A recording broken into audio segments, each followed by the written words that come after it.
지금 이 오디오를 듣고 계신 여러분, 구독과 좋아요, 그리고 알림 설정까지 눌러주시면 이런 깊이 있는 철학 이야기를 가장 먼저 만나보실 수 있습니다.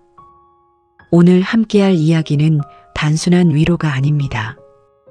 오늘은 우리가 평생 외면해왔던 불편한 진실 하나를 정면으로 마주해 볼 것입니다. 그 진실은 바로 우리가 그토록 갈망해온 타인의 인정이라는 것이 사실은 우리를 가장 깊이 올가매는 족쇄였다는 사실입니다. 이 이야기를 꺼낸 사람은 19세기 독일의 철학자 프리드리히 니체입니다. 그는 평생 동안 세상으로부터 이해받지 못했고 조롱당했으며 외면당했습니다. 그러나 그는 단 한 번도 군중의 박수를 얻기 위해 자신의 철학을 굽히지 않았습니다. 그리고 그가 남긴 말들은 오늘날 전 세계 수백만 명의 사람들에게 살아있는 철학으로 숨쉬고 있습니다. 군중의 박수보다 자신의 기준이 더 중요하다. 이 한 문장 안에는 인간 존엄성의 모든 것이 담겨 있습니다. 오늘 우리는 이 문장을 출발점으로 삼아 인정받지 못한다는 것이 무엇을 의미하는지, 그 고통이 우리에게 실제로 무엇을 가르쳐 주는지, 그리고 자신만의 기준을 세운다는 것이 어떤 삶을 만들어내는지를 천천히 그리고 깊이 탐구해 나갈 것입니다. 편안한 자리에 앉아서 혹은 걸으면서 이 이야기를 온전히 느껴보시길 바랍니다. 우리는 태어나는 순간부터 인정이라는 언어를 배웁니다. 아기가 처음 웃을 때 부모는 기쁨으로 화답합니다. 아이가 처음 걸음마를 뗄 때 온 가족이 박수를 보냅니다. 학교에서 좋은 점수를 받으면 선생님이 칭찬하고 사회에 나가면 성과를 낸 사람에게 보상이 주어집니다. 우리는 이 과정을 통해 하나의 공식을 뇌리에 새깁니다. 잘하면 인정받는다. 인정받으면 가치 있는 존재다. 이 공식은 매우 위험합니다. 왜냐하면 이 공식은 나의 가치를 나 스스로가 아닌 타인의 반응에 완전히 위탁해버리기 때문입니다. 니체는 이 구조를 꿰뚫어 보았습니다. 그는 인간이 군중의 도덕과 가치 기준을 무비판적으로 수용할 때 자신의 고유한 생명력을 스스로 질식시킨다고 보았습니다. 그가 말한 노예 도덕이라는 개념이 바로 이것입니다. 타인의 기준에 맞추어 살아가면서도 그것이 자유라고 착각하는 삶, 그것이 니체가 가장 경계했던 인간의 모습이었습니다.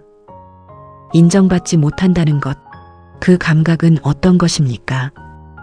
열심히 준비한 발표가 무시당할 때의 느낌, 진심을 다해 만든 작품이 아무도 알아봐주지 않을 때의 공허함, 최선을 다한 노력이 당연한 것으로 취급받을 때의 씁쓸함, 이런 감각들은 사람을 움츠러들게 만듭니다. 내가 뭔가 잘못하고 있는 건 아닐까? 내가 부족한 걸까? 저 사람들이 원하는 방식으로 바꿔야 하는 건 아닐까? 이런 생각들이 파도처럼 밀려옵니다. 그리고 많은 사람들이 이 파도에 쓸려 자신이 가야 할 방향을 잃어버립니다. 니체는 바로 이 지점에서 매우 냉혹하고 그러나 진심 어린 말을 건넵니다. 군중의 박수를 원한다면 그들의 수준에서 생각하고 말해야 한다. 그러나 그 순간 너는 이미 너를 잃은 것이다. 이 말은 위로처럼 들리지 않을 수도 있습니다. 오히려 더 아프게 느껴질 수도 있습니다. 하지만 니체의 철학은 달콤한 위로가 목적이 아니었습니다. 그는 진실을 통해 진짜 강인함을 길러내고자 했습니다. 니체가 살았던 19세기 유럽은 표면적으로는 이성과 합리주의가 지배하는 시대였습니다. 과학이 발달하고 산업이 팽창하며 인류는 스스로 진보하고 있다고 믿었습니다. 그러나 니체의 눈에 그 시대는 달리 보였습니다. 그는 사람들이 집단적으로 평균화되고 개인의 고유함이 군중의 흐름 속에서 지워지고 있다고 보았습니다. 모두가 같은 신문을 읽고 같은 가치관을 공유하며 같은 방식으로 성공을 정의했습니다. 그 안에서 다른 목소리를 내는 사람은 이상한 사람으로 낙인 찍혔습니다. 니체 자신도 바로 그런 낙인의 피해자였습니다. 그의 저서들은 출판 후 수십 년간 무시당했고 그의 사상은 당대 학계에서 진지하게 받아들여지지 않았습니다. 그러나 그는 멈추지 않았습니다. 오히려 그 무시당하는 경험이 그로 하여금 더 깊이, 더 날카롭게 인간의 본질을 탐구하게 만들었습니다. 그는 이렇게 썼습니다. 나는 사후에 태어날 것이다. 이 말은 단순한 자기 위안이 아니었습니다. 그것은 자신이 지향하는 기준이 현재 군중의 기준과 다르다는 것을 명확히 인식한 한 철학자의 강인한 자기선언이었습니다. 자신만의 기준을 세운다는 것은 쉬운 일이 아닙니다. 왜냐하면 우리는 사회적 동물이기 때문입니다. 인간은 집단 안에서 살아야 생존할 수 있도록 설계된 존재입니다. 그래서 집단으로부터의 배제 혹은 외면은 생존의 위협처럼 느껴집니다. 진화적으로 보면 군중으로부터 인정받지 못한다는 신호는 위험 신호였습니다. 그러니 인정받고 싶다는 욕구 자체는 매우 자연스럽습니다. 문제는 그 욕구가 우리의 삶 전체를 지배하게 될 때 발생합니다. 내가 정말 하고 싶은 일보다 남들이 보기에 그럴싸한 일을 선택하고 내가 진심으로 믿는 것보다 다수가 옳다고 하는 것을 따르며 내가 느끼는 감정보다 상황에 적합한 감정을 연기할 때 우리는 서서히 자신으로부터 멀어져 갑니다. 니체는 이 과정을 자기 소외라고 불렀습니다. 자기 자신에게서 낯선 사람이 되어버리는 것, 이것이 그가 가장 비극적인 인간의 상태라고 보았습니다. 그렇다면 자신의 기준을 세운다는 것은 구체적으로 어떤 것일까요? 먼저 자기 자신에게 진지하게 물어보는 것에서 시작됩니다. 나는 무엇을 진정으로 가치 있다고 여기는가? 나는 어떤 삶을 살았을 때 스스로를 존중할 수 있는가? 만약 아무도 보지 않는다면 나는 무엇을 선택할 것인가? 이 질문들에 솔직하게 답하는 것은 생각보다 훨씬 어렵습니다. 왜냐하면 우리의 욕망과 가치관 안에는 이미 타인의 시선이 깊숙이 스며들어 있기 때문입니다. 어린 시절부터 받아온 칭찬과 비난이 우리가 무엇을 좋아하고 싫어하는지에 영향을 미쳤습니다. 사회가 정의하는 성공의 이미지가 우리가 꿈꾸는 미래의 형태를 만들었습니다. 그래서 자신의 기준을 세우는 일은 이 모든 외부의 영향들을 하나씩 걷어내고 그 아래에 있는 진짜 나를 발굴하는 작업입니다. 이것은 고고학과 같습니다. 오랜 시간 조심스럽게 그러나 끝까지 파내려 가야 하는 작업입니다. 니체는 힘의 의지라는 개념을 이야기했습니다. 이것은 흔히 오해받는 개념입니다. 많은 사람들이 이것을 타인을 지배하려는 욕구로 해석합니다. 하지만 니체가 말한 힘의 의지는 그런 것이 아니었습니다. 그것은 자기 자신을 극복하고 자신의 가능성을 최대한으로 실현하려는 내면의 충동을 의미했습니다. 자기 자신의 주인이 되는 것, 외부의 압력에 굴복하지 않고 자신이 옳다고 믿는 방향으로 나아가는 것, 이것이 진정한 힘이었습니다. 그리고 이 힘은 타인의 인정을 받을 때가 아니라 타인의 인정 없이도 자신의 길을 걸어갈 수 있을 때 비로소 발휘됩니다. 인정받지 못하는 상황, 그것은 이 힘을 시험하는 가장 강력한 시험대입니다. 당신이 군중의 박수 없이도 계속 걸어갈 수 있다면 그때 당신은 비로소 니체가 말한 강인한 인간에 가까워지는 것입니다. 역사는 인정받지 못했던 위대한 사람들의 이야기로 가득합니다. 빈센트 반 고흐를 생각해 보십시오. 그는 살아생전에 단 한 점의 그림만을 팔았습니다. 그의 작품들은 당대 화단에서 이상하고 조화롭지 않으며 상업적 가치가 없다는 평가를 받았습니다. 그는 극심한 가난과 정신적 고통 속에서 그러나 단 한 번도 자신이 옳다고 믿는 방식의 그림 그리기를 포기하지 않았습니다. 오늘날 그의 그림들은 수백억 원에 거래됩니다. 하지만 더 중요한 것은 금액이 아닙니다. 그의 그림들은 인류의 감수성을 바꾸어 놓았습니다. 빛과 색채에 대한 인간의 인식을 확장시켰습니다. 그것이 가능했던 것은 그가 군중의 기준이 아닌 자신의 기준으로 붓을 움직였기 때문입니다.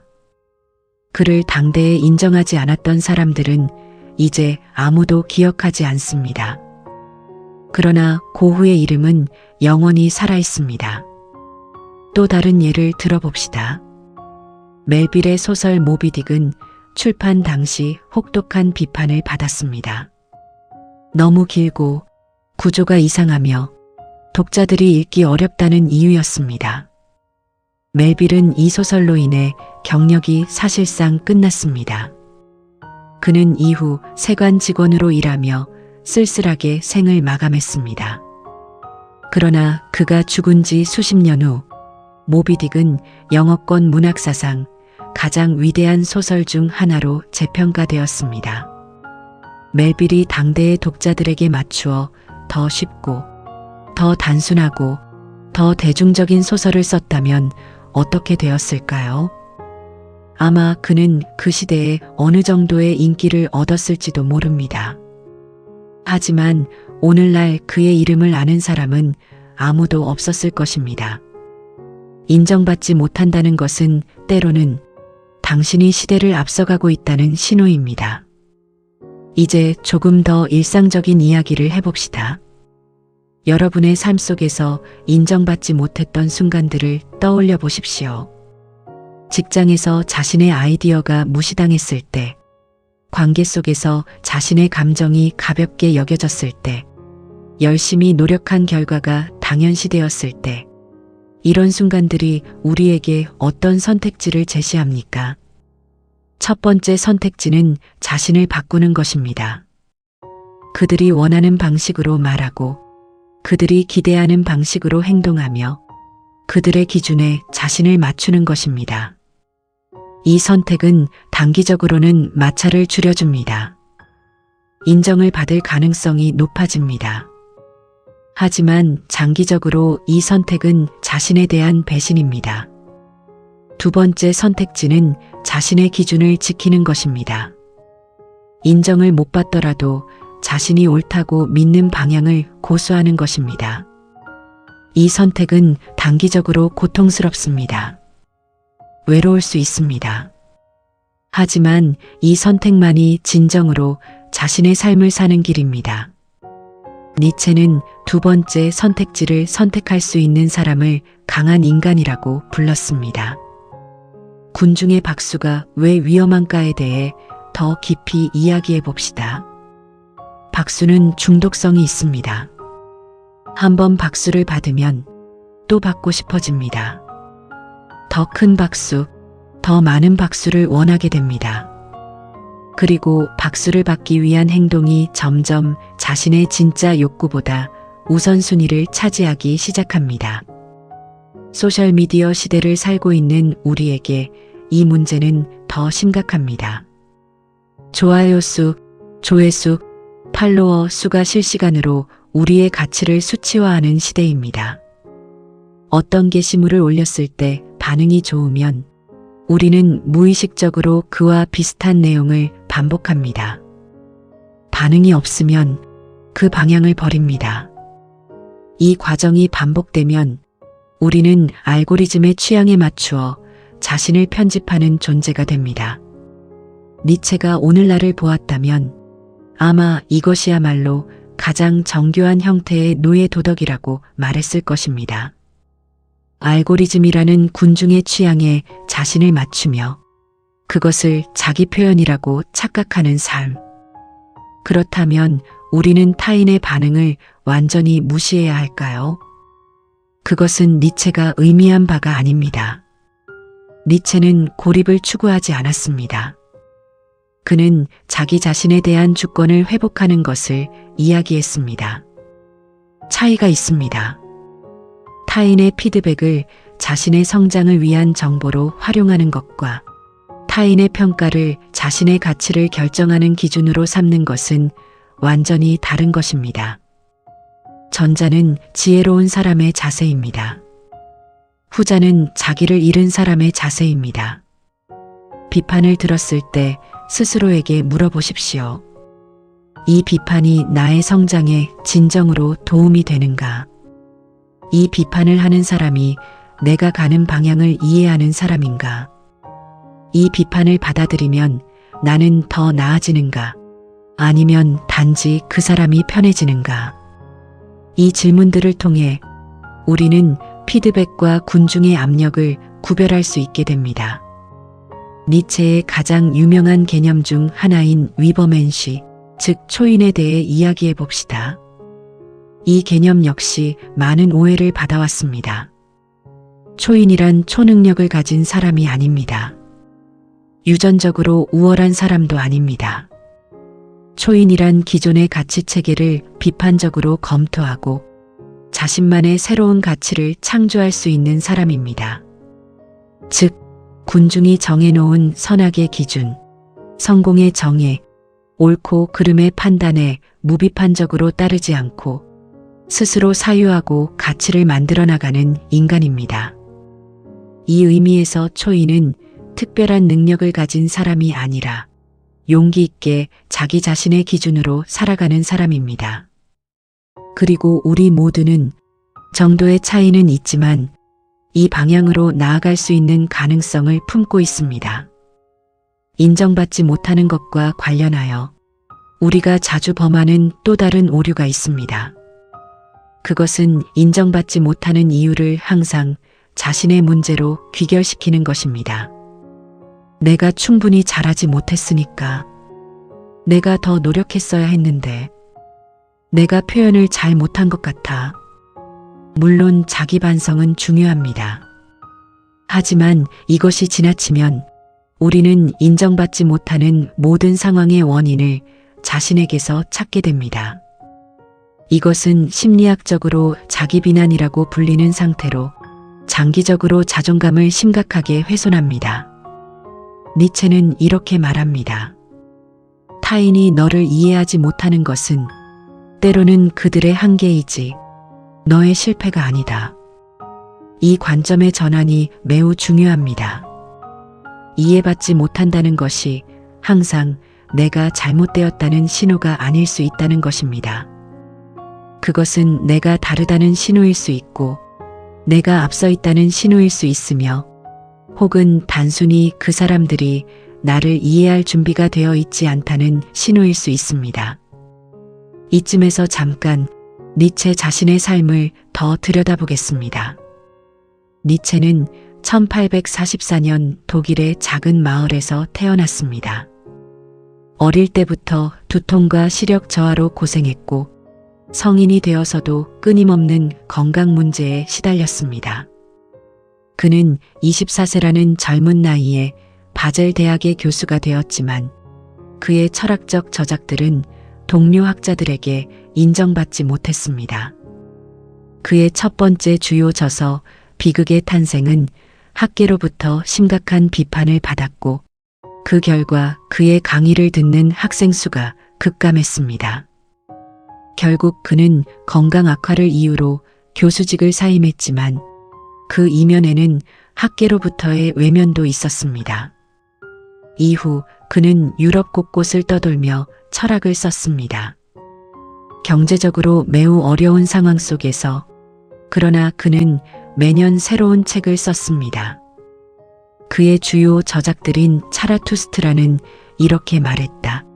선악의 저편, 도덕의 계보, 우상의 황혼이 모두 이 시기에 탄생했습니다. 이 책들 중 어느 것도 살아생전 그에게 명성을 가져다 주지 않았습니다. 오히려 일부 저작들은 당대에 거의 팔리지 않았습니다. 그럼에도 그는 계속 썼습니다. 왜 그랬을까요? 그것은 그에게 글쓰기가 군중의 인정을 위한 행위가 아니었기 때문입니다.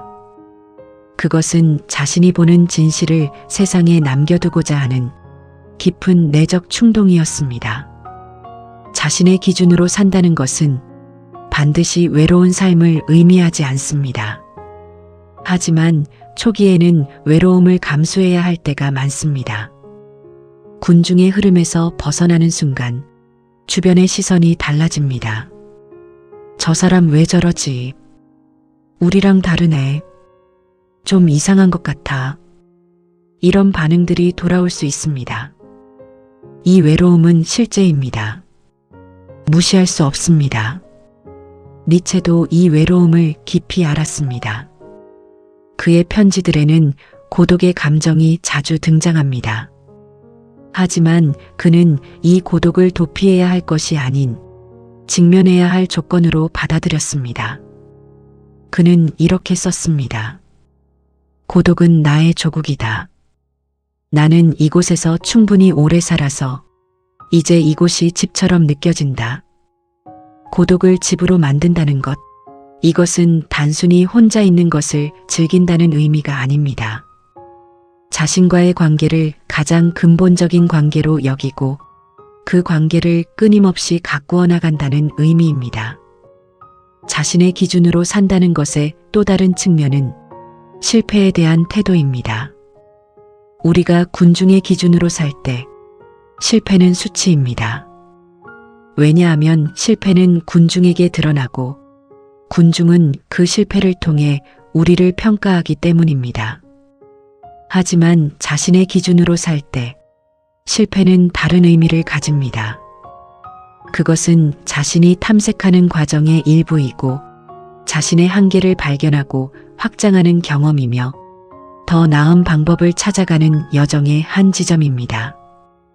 니체는 이것을 운명 사랑이라는 개념으로 표현했습니다.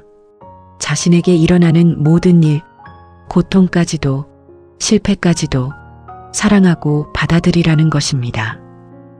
이것은 수동적 체념이 아닙니다. 이것은 모든 경험이 자신을 만들어가는 재료임을 인식하는 적극적인 삶의 자세입니다. 이제 조금 더 구체적인 실천의 이야기를 해봅시다. 자신의 기준을 세우고 그것으로 살아간다는 것이 추상적으로 들릴 수 있습니다. 그래서 구체적으로 어떻게 시작할 수 있는지 이야기해 보겠습니다. 첫 번째, 자신이 진정으로 존경하는 것이 무엇인지 생각해 보십시오. 다른 사람들이 존경할 만하다고 말하는 것이 아니라 당신 자신이 깊이 감탄하고 경외하는 것이 무엇인지입니다. 이것이 당신의 가치 기준의 단서가 됩니다.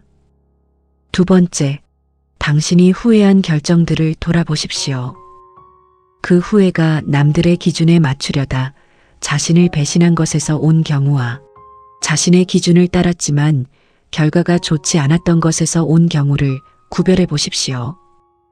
대부분의 경우 전자의 후회가 더 깊고 오래 남는다는 것을 발견하게 될 것입니다. 세 번째, 지금 당신이 하고 있는 일들 중 타인의 인정을 위해 하는 것과 자신이 진정으로 가치 있다고 생각하기 때문에 하는 것을 구별해 보십시오. 이 구별 작업이 자신의 기준을 발견하는 첫걸음입니다. 우리는 종종 인정받지 못하는 상황을 바꾸기 위해 자신을 바꾸려는 유혹을 받습니다. 그러나 때로는 상황을 바꾸는 것이 더 현명한 선택일 수 있습니다. 당신의 가치를 알아보지 못하는 환경에 머물며 자신을 왜곡할 것이 아니라 당신의 기준이 공명할 수 있는 환경을 찾아가는 것입니다. 이것을 도망으로 볼 수도 있지만 니체의 관점에서는 이것이 오히려 자기 자신에 대한 충성입니다. 모든 씨앗이 모든 토양에서 자랄 수 없습니다. 당신이라는 씨앗이 자랄 수 있는 토양을 찾는 것, 이것도 자기 기준을 지키는 방식 중 하나입니다. 물론 그 과정에서 많은 어려움이 있을 것입니다. 하지만 맞지 않는 토양에서 억지로 뿌리를 내리려 애쓰는 것보다 적합한 토양을 찾아 이동하는 쪽이 결국 더 건강하고 강한 성장을 만들어냅니다. 여기서 중요한 질문 하나를 드리겠습니다. 당신이 가장 두려워하는 타인의 반응은 무엇입니까? 실망시키는 것, 비웃음을 받는 것, 무시당하는 것, 욕을 먹는 것, 혹은 사랑받지 못하는 것. 이 두려움들을 하나씩 들여다보면 그 안에 당신이 얼마나 군중의 시선에 묶여 있는지가 보입니다. 니체는 이런 두려움을 극복하는 방법에 대해 직접적으로 말했습니다. 두려움과 싸우려 하지 말고 그 두려움 너머에 있는 것을 향해 걸어가라고 했습니다. 용기는 두려움이 없는 상태가 아닙니다. 두려움을 느끼면서도 자신이 가야 할 방향으로 발을 내딛는 것입니다. 그리고 그렇게 한 걸음을 내딛다 보면 두려움은 여전히 있지만 그것이 당신을 멈추는 힘을 서서히 잃어갑니다. 자신의 기준으로 산다는 것은 또한 비교로부터 자유로워지는 것을 의미합니다. 우리 사회는 비교를 구조적으로 장려합니다. 랭킹, 순위, 성적, 연봉, 팔로워 수, 이 모든 것들이 비교를 통해 나의 위치를 규정합니다.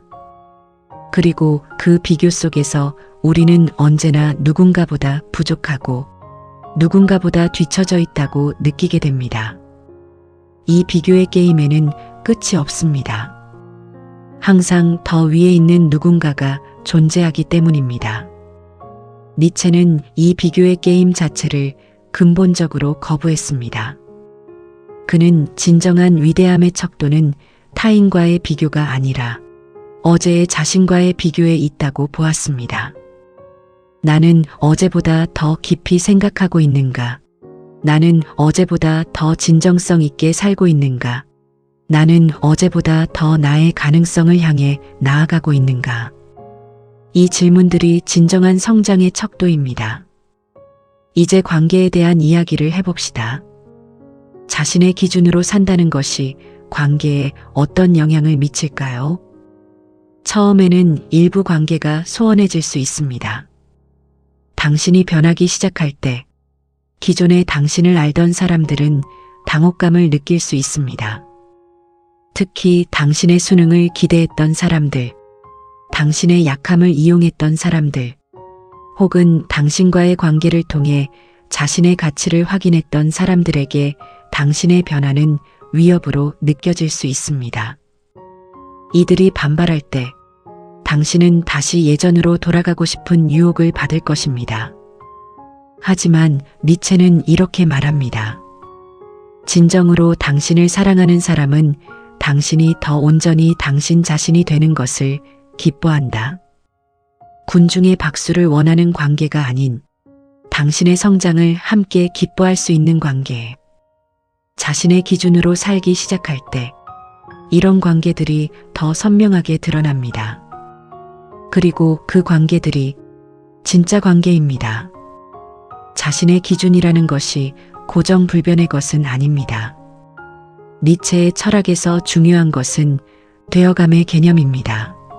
존재는 고정된 것이 아니라 끊임없이 변화하고 생성되는 것입니다. 그래서 자신의 기준도 경험을 통해, 성찰을 통해 변화할 수 있습니다. 그리고 그 변화가 타인의 압력에 의한 것이 아니라 자신의 내적 성장에 의한 것일 때 그것은 올바른 변화입니다. 오늘의 나는 어제의 나와 다를 수 있습니다.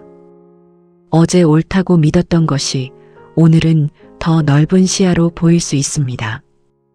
이 변화를 받아들이는 것, 그러면서도 그 변화의 주도권을 자신이 갖는 것, 이것이 니체가 말한 진정한 자기 주권입니다. 우리 사회에서 특히 인정받지 못하는 경험이 집중되는 몇 가지 상황이 있습니다.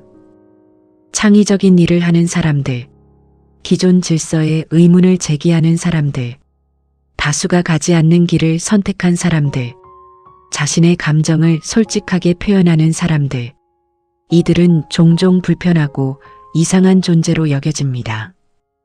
왜냐하면 이들은 군중에게 불편한 질문을 던지기 때문입니다. 저 사람이 저렇게 해도 괜찮다면 내가 따르고 있는 이 기준이 정말 옳은 건가? 이 질문이 군중에게 불안을 줍니다. 그리고 군중은 그 불안을 해소하기 위해 이 질문을 던지는 사람을 다시 틀 안으로 끌어들이거나 아예 배제해 버리려 합니다. 니체는 이 메커니즘을 날카롭게 포착했습니다. 그는 이것이 군중이 자신들의 안정성을 보호하는 방식이라고 보았습니다. 그러니 당신이 인정받지 못하는 것이 때로는 당신이 군중에게 필요한 불편한 진실을 품고 있다는 증거일 수 있습니다. 이 이야기를 듣고 있는 여러분 중에는 지금 매우 힘든 상황에 계신 분들도 있을 것입니다. 오랫동안 열심히 해왔는데 아무도 알아봐주지 않고 지쳐가고 있는 분들, 그분들께 니체의 한 구절을 드리고 싶습니다. 내가 나를 이해한다는 것은 중요하지 않다. 중요한 것은 내가 나를 정직하게 대한다는 것이다. 다른 사람들이 당신을 이해하지 못할 수 있습니다. 하지만 당신만큼은 당신을 이해해야 합니다. 당신만큼은 당신의 노력을 알아야 합니다.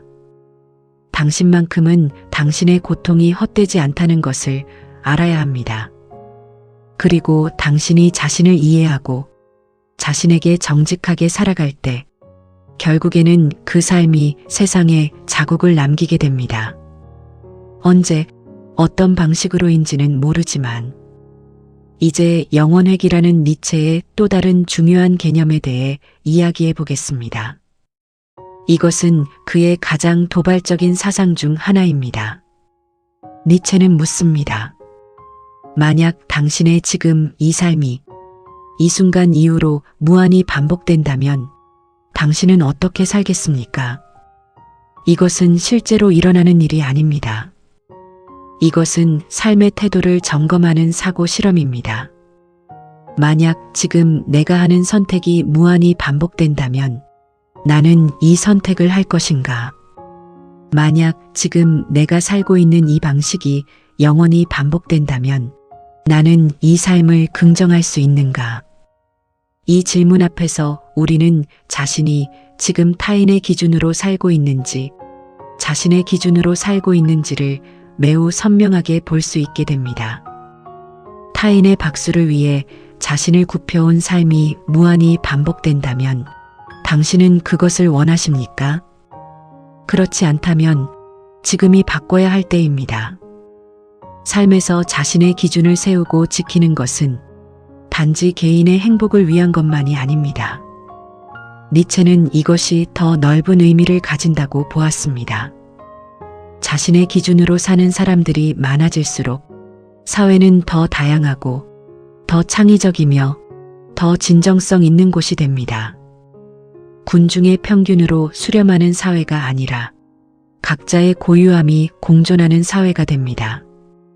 그리고 역사를 돌아보면 세상을 실제로 바꾼 것은 항상 군중의 기준에 맞춘 사람들이 아니었습니다. 군중의 기준에 불편함을 느끼고 자신만의 다른 길을 걸어간 사람들이었습니다. 코페르니쿠스, 갈릴레오, 다윈, 마틴 루터 킹, 넬슨 만델라. 이들은 모두 당대에 인정받지 못하거나 심지어 박해받은 사람들이었습니다. 하지만 그들은 자신의 기준을 놓지 않았습니다. 그리고 그 고집이 세상을 바꾸었습니다.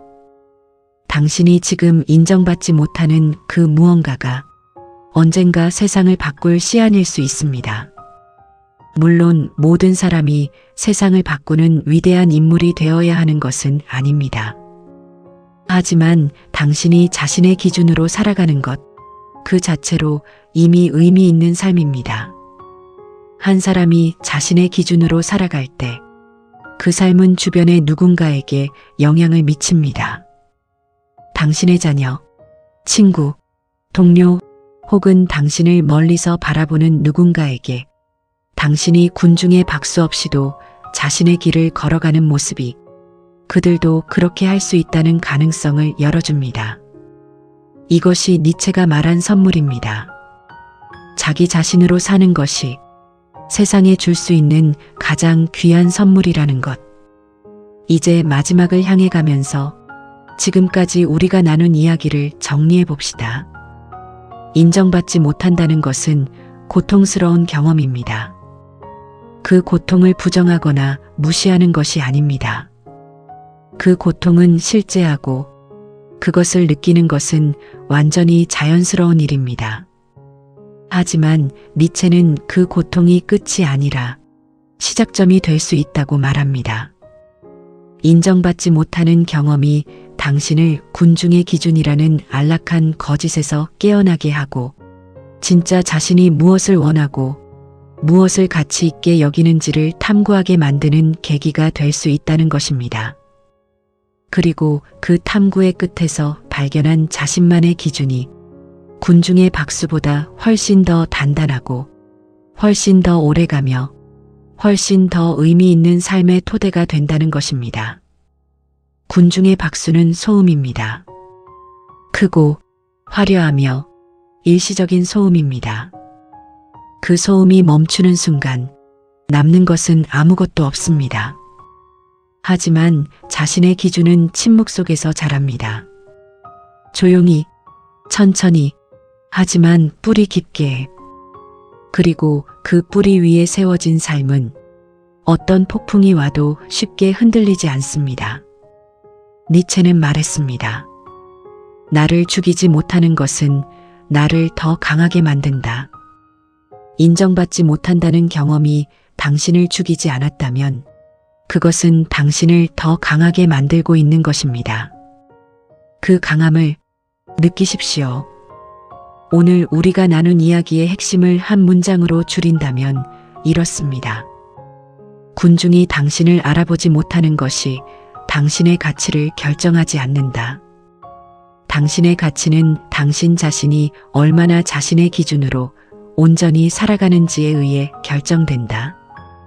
이것이 니체가 우리에게 남긴 가장 현실적이고 가장 냉정하며 그러나 가장 따뜻한 조언입니다. 군중의 박수를 기다리지 마십시오. 자신의 기준을 세우십시오. 그 기준 위에서 당당히 서십시오. 설령 아무도 박수를 치지 않더라도 당신 자신이 당신의 삶의 가장 진실한 목격자가 되십시오. 니체가 사후에 태어났듯이 당신의 가치 역시 지금 당장 세상이 알아보지 못하더라도 반드시 그 자국을 남기게 될 것입니다. 자신을 믿으십시오. 자신의 기준을 믿으십시오. 그것이 이 모든 이야기가 당신에게 전하고 싶은 단 하나의 메시지입니다. 오늘도 인정받지 못해서 힘든 하루를 보내고 계신 분들께 이 이야기가 조금이나마 단단한 위로와 힘이 되었으면 합니다. 위로라고 했지만 사실 이것은 위로보다 더 깊은 것입니다. 이것은 당신 안에 이미 있는 힘을 다시 일깨우는 이야기입니다. 군중이 아닌 당신 자신이 당신의 삶의 주인임을 다시 기억하게 하는 이야기입니다. 니체는 결코 쉬운 삶을 살지 않았습니다. 그러나 그는 끝까지 자신의 기준으로 살았습니다. 그리고 그것이 그를 역사상 가장 영향력 있는 철학자 중 한 명으로 만들었습니다. 당신도 그렇게 할 수 있습니다. 지금 이 순간부터 니체 철학의 넓고 깊은 바닷속에서 우리가 오늘 건져 올린 것은 하나의 진주입니다. 군중의 박수보다 자신의 기준이 더 중요하다. 이 진주를 가슴 깊이 품고 오늘 하루를 살아가시길 바랍니다. 내일도, 모레도, 그 다음 날도 당신 자신의 기준이라는 나침반을 들고 어디로 가야 할지를 스스로 결정하며 걸어가시길 바랍니다. 여기서 이야기가 끝나는 것이 아닙니다. 당신의 이야기는 지금부터 시작입니다. 오늘 이 이야기가 당신의 첫걸음이 되기를 진심으로 바랍니다. 군중의 박수 없이 걷는 첫걸음이 가장 용기 있고 가장 진실한 걸음입니다. 그 걸음을 내디디십시오. 니체가 남긴 철학이 그 걸음을 함께할 것입니다. 끝으로 한 가지 더 이야기하고 싶습니다. 니체의 철학은 자주 오해받았고 심지어 왜곡되었습니다. 그의 철학은 타인을 무시하거나 사회와 단절하거나 오만하게 자신만이 옳다고 주장하라는 것이 아닙니다. 그것은 자신의 내면을 깊이 들여다보고 자신이 진정으로 가치 있다고 여기는 것을 발견하며 그것에 따라 살아갈 용기를 갖는 것입니다. 동시에 타인도 자신만의 기준으로 살아갈 권리가 있음을 인정하는 것입니다. 자신의 기준으로 산다는 것은 자신만이 옳다는 독선이 아닙니다. 그것은 자신이 옳다고 믿는 것에 따라 살되 다른 사람들의 다름도 존중하는 성숙하고 강인한 개인의 태도입니다. 이 균형 속에서 니체 철학의 진정한 빛이 드러납니다. 자, 이제 정말로 마무리를 향해 가겠습니다. 오늘 이 오디오북을 들어주신 모든 분들께 진심으로 감사드립니다. 이 이야기가 여러분의 일상 속에서 작은 빛이 되어주기를 바랍니다. 인정받지 못해서 지쳐있는 날, 이 이야기를 다시 들어보십시오. 니체의 목소리를, 그리고 당신 자신의 목소리를 다시 들어보십시오. 당신은 충분합니다. 당신의 기준은 소중합니다. 그리고 군중의 박수는 당신이 얼마나 가치 있는 사람인지를 결정할 수 없습니다. 지금까지 긴 시간 함께 해주셔서 정말 감사합니다. 오늘 들으신 이야기 중에서 하나라도 마음에 닿는 부분이 있으셨다면 주변의 소중한 분들과 나눠주세요. 당신의 공유 한 번이 누군가의 오늘을 바꿀 수 있습니다. 그리고 이런 깊이 있는 철학 이야기를 앞으로도 계속 함께하고 싶으시다면 지금 바로 구독 버튼을 눌러주세요. 좋아요와 알림 설정까지 눌러주시면 새로운 이야기가 올라올 때마다 가장 먼저 만나보실 수 있습니다. 여러분의 구독과 좋아요, 그리고 알림 설정이 이 채널이 더 많은 사람들에게 닿을 수 있도록 해줍니다. 오늘도 자신의 기준으로 하루를 마무리하시길 바라며 다음 이야기에서 또 만나겠습니다. 감사합니다.